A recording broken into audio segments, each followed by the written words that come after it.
आप देख रहे हैं अमेज नाउ।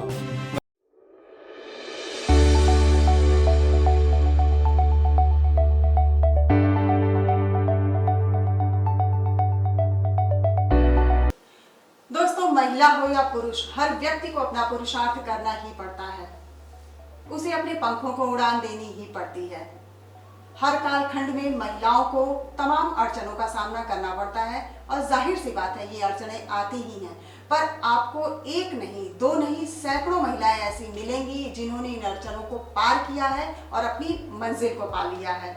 यहीं से नारी सशक्तिकरण की प्रक्रिया शुरू होती है। समाज में ऐसी महिलाएं ही हमारी प्रेरणा का स्रोत बनती हैं। तो ऐसे ही कीर्तिमानधारी सशक्त रोल मॉडल महिला राम्या सुधा जी से आज हम आपकी मुलाकात कराते हैं। नमस्कार दर्शकों, मेरा नाम रम्या सुधा है। मैं आंध्र प्रदेश से आई हूँ, साउथ इंडियन से। एक्चुअली हम लोग यहाँ आके 20 साल हो गया था। हम हस्बैंड बिजनेस की वजह से हम लोग को यहाँ शुरू में आना पड़ा है शादी के बाद। तो 20 साल से ही पे है, लेकिन 1 साल पहले मैंने घर से स्टार्ट किया ऑनलाइन बिजनेस, छोटा सा रेस्टोरेंट। उसको लेके मैंने 6 महीना घर से चलाया। उसके बाद रिस्पांस अच्छा मिला था। अकेले खुद नहीं कर पाया, तो 2 हेल्पर्स के लेके मैंने जुबली रोड पे एक तो साउथ इंडियन रसोई नाम से एक रेस्टोरेंट भी खुला है। जी, यहाँ पर आप कौन कौन से डिशेस बनाते हैं? साउथ का, आंध्र प्रदेश का सारा इडली, डोसा, वड़ा, उत्तपम और भी बहुत है, उपमा, बहुत सारा डिशेस है। जी जी। कुछ आइटम्स होटल पे मिलेगा डेली, कुछ आइटम्स कैटरिंग के लिए भी करते हैं। जी, तो अब आप ये बताइए कि जैसे आप आंध्रा से, आपने बताया कि आप आंध्रा से ताल्लुक रखती हैं, तो आपका बचपन वहीं पर गुजरा है। हाँ, पढ़ाई लिखाई आपकी? हाँ जी, मेरे उतना उस जमाने में मेरे पापा एलोर नहीं किया है, उतना बाहर नहीं भेजा है, तो 10th तक मेरा एजुकेशन स्टॉप हो गया। उसके बाद जब शादी हुई फिर आप यहाँ जी पर आई? जी, शादी होने के बाद। शादी होने के बाद तो क्या ससुराल वाले यूपी के हैं या साउथ के? नहीं, सब लोग वहीं पे हैं। ससुराल वहीं का जी, ससुराल भी वहीं पे, मायका भी वहीं पे है। जी। तो जब आप यहाँ पर आई तो यहाँ पर देखिए, यहाँ का मौसम भी अलग है, यहाँ की वेशभूषा, यहाँ की भाषा भी अलग है, तो किन दिक्कतों का सामना करना पड़ा आपको? जी, मौसम के, क्लाइमेट की वजह से मेन प्रॉब्लम मेरा क्लाइमेट है। वहाँ पूरा गर्मी मौसम है और यहाँ का मौसम है ठंडी और गर्मी। जी, ठंडी में हम लोग जाते हैं 1 महीने के लिए वहीं पे, लेकिन फिर भी हमको उतना ही थोड़ी सी दिन में ही हमको मेरा हर साल कुछ ना कुछ प्रॉब्लम्स आते रहते थे। इसकी वजह से मेरा तबीयत इतना बिगड़ गया कि एक टाइम पे मैंने कोमा में भी चला गया था। जी, तो हेल्थ प्रॉब्लम्स ज़्यादा यहाँ फेस करना पड़ा। लैंग्वेज प्रॉब्लम इसलिए कम है कि हम लोग के हिंदी ऐसे लैंग्वेज है कि नेशनल लैंग्वेज है, तो मेरा स्टडीज़ में 2nd लैंग्वेज हिंदी है। जी, तो नेशनल लैंग्वेज की वजह से थोड़ा हमको हिंदी उतना प्रॉब्लम नहीं हुआ, लेकिन यहाँ सब लोग भोजपुरी ज़्यादा बात करते हैं। जी जी, तो ये तो ही आपकी पढ़ाई और उसकी बात। अब हम रेस्टोरेंट की बात करते हैं। तो ये बताइए कि मतलब 20 साल बाद ऐसा क्या था कि आप 20 साल तक रुकी रही?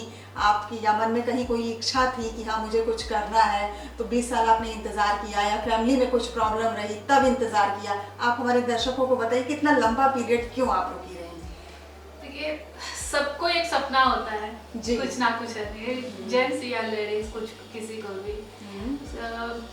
और जिम्मेदारी भी ऐसे ही होता है। शादी के बाद कुछ रिस्पॉन्सिबिलिटीज होता है ना, उसको मैंने पहले प्रेफरेंस मैंने रिस्पॉन्सिबिलिटीज को ले लिया है। घर को दिया? जी, घर को दिया है। मेरा जो भी एम्बिशंस है वो सब थोड़ा साइड पे रखा है कुछ दिन के लिए। मैंने सोचा है पहले एक अच्छा समाज बनना है तो पहले घर अच्छा होना चाहिए। घर को संभालना है एक औरत के ही हाथ में ही होता है। जी। तो हस्बैंड और बच्चों को देखभाल करना, उन लोगों को, बच्चों को अभी एक पोजीशन आ गई कि बच्चों मेंटली और फिजिकली दोनों तरह थोड़ा तैयार है। जी। हाँ, हम तैयार कर दिया, इसलिए हमको डर नहीं लगता है बाहर उन लोगों को छोड़ के बाहर जाने के। अब बच्चे बड़े हो गए हैं तो अब मैंने सोचा यही राइट टाइम है मेरे लिए कुछ सोचने के लिए। जी तो मेरे खुद का पहचान बनने के लिए मैंने ये फील्ड चूज किया है। तो इतना यही पढ़ी लिखी नहीं ना, इसलिए यही फील्ड क्यों चूज किया? कुछ और भी कर सकती ये थी। तो मेरा बेटी का सजेशन है। मतलब कुकिंग में आपका इंटरेस्ट है? जी, मेरी बेटी ने सजेस्ट किया है। अच्छा, बेटी का क्रेडिट गोस टू मेरी बेटी का। तो ये कहिए कि जैसे हर किसी का कोई ना कोई रोल मॉडल होता है, तो आप करिए आपकी हेल्थ के भी बहुत इशू रहे और भी प्रॉब्लम रही घर में, तो इसमें आपको का सपोर्ट सबसे ज्यादा किसका रहा? हस्बैंड का, परिवार का, या किसी और का? जी, हमको सपोर्ट तो पूरा फैमिली का सपोर्ट है मैम जी। पहले से ही पूरा फैमिली का सपोर्ट है। और इस बिजनेस को शुरू करने में तो मैंने पहले ही पूछ लिया, सारे फैमिली मेंबर्स को बैठा के एक बार मेरा ओपिनियन बता दिया। सब लोग हाँ किया है, हमको सपोर्ट करने के लिए आगे आए, तो ऐसे ही शुरू हो गया। इतना दिन इसलिए रुका है कि बोला था ना मैं, पहले रेस्पॉन्सिबिलिटीज को पूरा करना है, उसके बाद यानी पहले अपने घर की जिम्मेदारी निभाई, बच्चों को देखा, उनको पढ़ाया लिखाया, अच्छे संस्कार दिए, इसके बाद आपने अपने सपनों पर ध्यान देना शुरू किया। ये तो बहुत अच्छी बात है, क्योंकि हर महिला के ऊपर पहले घर की जिम्मेदारी होती है, वो आपने बखूबी निभाया। Chhapadia diabetes and thyroid centre, Chhapadia hospital, Betiahata, Gorakhpur. Doctor Ankit Chhapadia, diabetologist, fellowship in diabetes from Royal College of Physicians, London, and thyroid specialist द्वारा थायराइड के सभी तरह के इलाज और जांच उपलब्ध। डायबिटीज और उसके कॉम्प्लिकेशंस की जांच, इलाज की सुविधाएं उपलब्ध। न्यूरोपैथी की जांच, retinopathy, HbA1c lipid profile, thyroid function test, hormone related सभी जांचें होती हैं। डाइटिशियंस और वेट मैनेजमेंट की सुविधा उपलब्ध। संपर्क करें Chhapadia diabetes and thyroid centre, Chhapadia hospital, Betiahata, Gorakhpur. Mobile number 8409967738 और 0551796013 दोस्तों देखिए, यहीं पर विचारों की भिन्नता आपको दिखाई देती है। इसी को कहते हैं जनरेशन गैप। अगर हम आज की लड़कियों की बात करें, आज की युवा पीढ़ी की बात करें, तो देखिए उनकी सोच ये होती है, जाहिर सी बात है, उन्हें भी पता है वो अपनी पढ़ाई लिखाई करती है अपना करियर बनाने के लिए। उन्हें भी पता है कि एक समय पर, एक उम्र आने पर शादी होगी, बच्चे होंगे, वो जिम्मेदारी निभानी है। तो आज के ज़माने की लड़कियां वो ये करती हैं कि उसके साथ ही साथ वो करियर को भी बहुत प्राथमिकता देती हैं। उनका मेन मकसद होता है धन कमाना। लेकिन अब हम इनकी बात करते हैं, इनकी सोच की बात करते हैं, तो देखिए इनकी सोच ये थी, तब भी इन्होंने भी सपना देखा था, जो कि बिजनेस क्लास से थी, इनके मायके में भी बिजनेसमैन लोग थे, बिजनेस था, इनका भी सपना था कुछ करने का, अपना नाम बनाने का। लेकिन उसके बाद भी इन्होंने 20 साल तक इंतजार किया। सबसे पहले अपने बच्चों को, अपने परिवार को समय दिया, उन्हें अच्छे संस्कार दिए, और आज जब वो एक अच्छे मुकाम पर हैं, उनके अंदर अच्छे संस्कार की नींव पड़ चुकी है, तब उसके बाद इन्होंने अपने करियर के बारे में सोचा, और आज साल भर पहले जो रेस्टोरेंट इन्होंने शुरू किया था, आज वो एक अच्छी पहचान में है। तो ये महिलाओं की जिम्मेदारी बनती है कि उन्हें दोनों पहलुओं पे ध्यान रखना होता है। अगर महिला अपने घर पर ध्यान नहीं देगी, अगर वो अपने बच्चों पे ध्यान नहीं देगी, तो समझिए हम एक अच्छे समाज की कल्पना भी नहीं कर सकते हैं। ये पूरी की पूरी जिम्मेदारी महिलाओं की होती है, और इसी सोच को आज हर लड़की के अंदर डेवलप होने की जरूरत है। तो चलिए हम अपनी बातचीत को और आगे बढ़ाते हैं। और इन बातचीत से पता चला कि ये जब गोरखपुर आई थी तो ये बहुत बीमार रही थी, यहाँ का मौसम इनको नहीं सूट किया था, तो ये कोमा में भी चली गई थी। आइए उस विषय पर भी थोड़ा जानते हैं कि वहाँ से संघर्ष की कहानी इनकी कैसे शुरू हुई और आज ये कैसे यहाँ तक पहुँची। बताइए मैडम, आप शुरुआत में आपने कोमा के बारे में बताया था, तो आप बताइए कि जाहिर सी बात है जब आप कोमा में गई होंगी तो सब कुछ बहुत डिस्टर्ब हो गया होगा, तो किस वजह से आप कोमा में गई? क्या दिमाग में बहुत ज़्यादा परेशानी थी, बहुत ज़्यादा द्वंद्व चल रहा था, किस तरह से आप उभरी, ये सब आप हमारे दर्शकों को बताइए। मैंने बच्चा होने के बाद, थर्ड डिलीवरी होने के बाद, बाबू होने के बाद जी एक बार बुखार आया था, तो मैंने दिखाने डॉक्टर के पास गए, वहाँ इंजेक्शन हमको रिएक्शन हो गया जी। इंजेक्शन रिएक्शन होने की वजह से मैंने घर आने के बाद तुरंत उल्टी होके चक्कर आके कोमा में चला गया। कितने समय तक आप कोमा में रही? ऐसे 21 डेज मैंने कोमा में रही।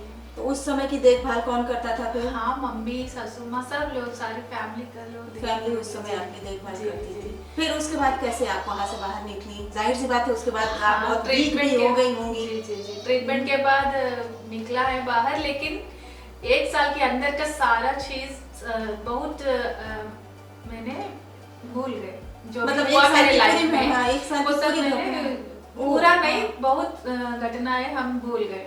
जी। और एक खास बात और है कि जो बच्चा हुआ मेरा, हम्म। 3 महीना की बच्चा है वो, उसको भी भूल गए। मैंने बोला मेरी मम्मी से, हमको बस एक ही लड़की है, बाबू कब हुआ?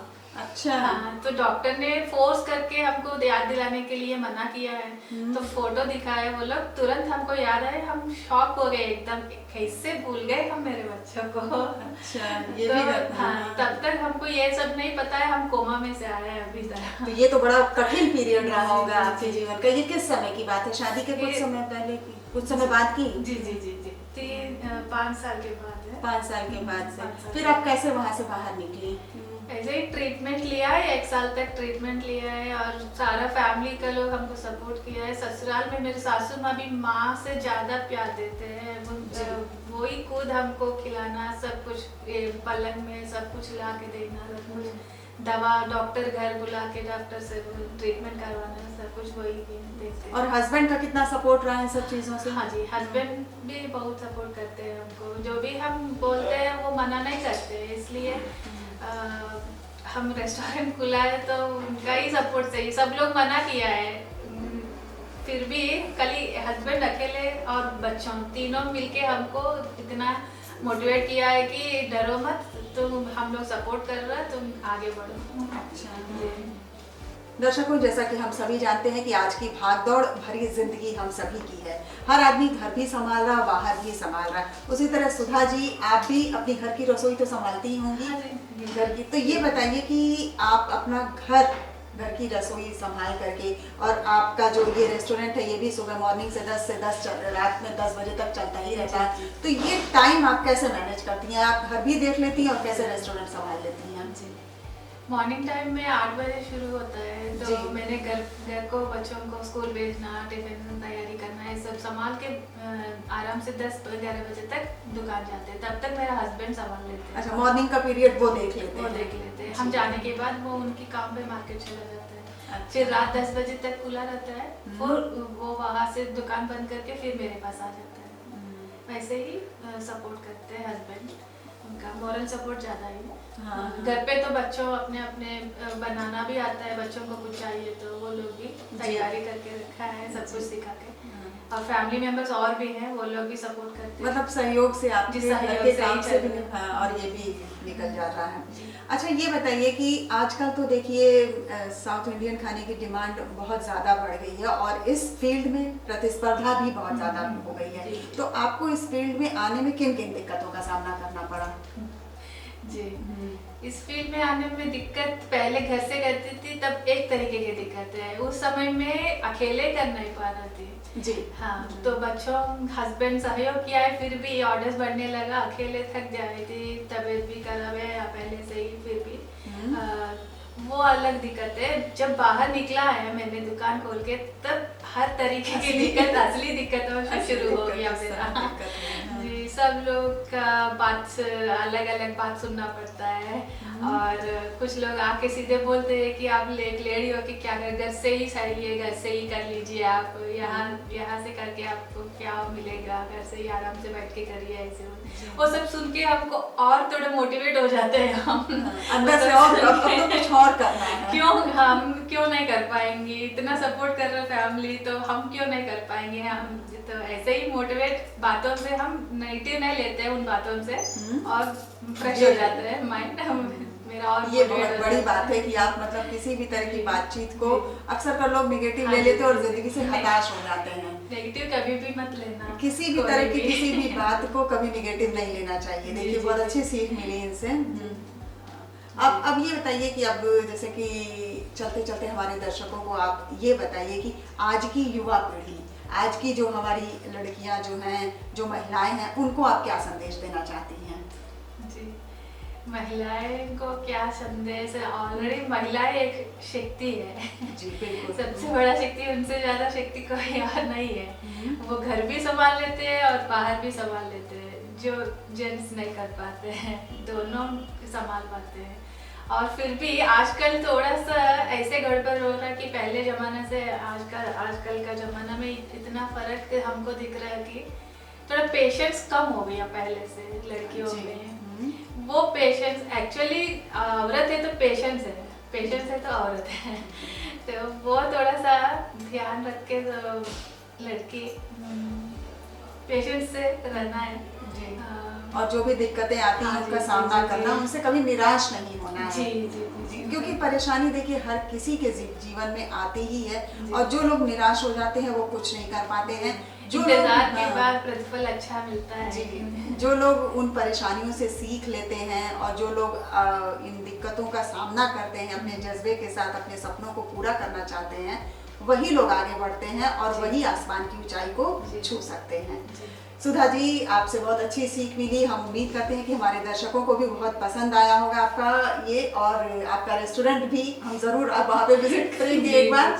और आप हमारे स्टूडियो में आई, इसके लिए आपको बहुत बहुत धन्यवाद। दोस्तों, अमेज नाउ की ये पूरी कोशिश रहती है कि ऐसे लोगों से आपकी मुलाकात कराते रहें, आपको रूबरू कराते रहें। आज का सफर बस इतना ही। देखते रहिए अमेज नाउ।